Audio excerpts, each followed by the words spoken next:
കേരളത്തിലെ ലോക്സഭാ തെരഞ്ഞെടുപ്പ് ഫലം ഇടതുപക്ഷത്തിന് തിരിച്ചടിയല്ലെന്ന് മുഖ്യമന്ത്രി പിണറായി വിജയൻ. മോദി ഭരണം അവസാനിപ്പിക്കണമെന്ന് ആഗ്രഹിച്ചാണ് കേരളത്തിലെ ജനങ്ങൾ യുഡിഎഫിന് കൂടുതലായി വോട്ട് ചെയ്തത്. എൽഡിഎഫിനുണ്ടായ തിരിച്ചടിയുടെ പശ്ചാത്തലത്തിൽ മുഖ്യമന്ത്രിയുടെ രാജി ആവശ്യപ്പെടുന്നവർ ഇതേ ഉപദേശം കോൺഗ്രസ് ഭരിക്കുന്ന കർണാടക, തെലങ്കാന മുഖ്യമന്ത്രിമാർക്കും നൽകുമോ എന്നും നിയമസഭയിൽ ചോദിച്ചു.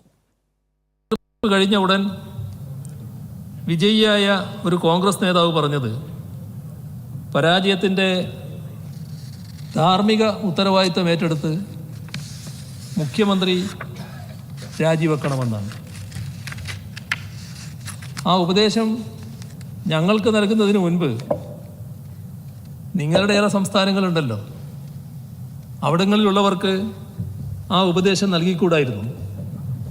ഇപ്പോൾ ഹിമാചൽ പ്രദേശ് മുഖ്യമന്ത്രിക്ക് ആ ഉപദേശം നൽകുന്നത് കൂടുതൽ ഉചിതമാകില്ലേ?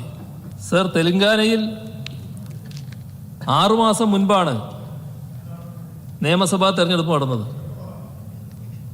ആകെ 119 നിയമസഭാ സീറ്റിൽ 64 സീറ്റുകൾ നേടി കോൺഗ്രസ് അധികാരത്തിൽ വന്നു.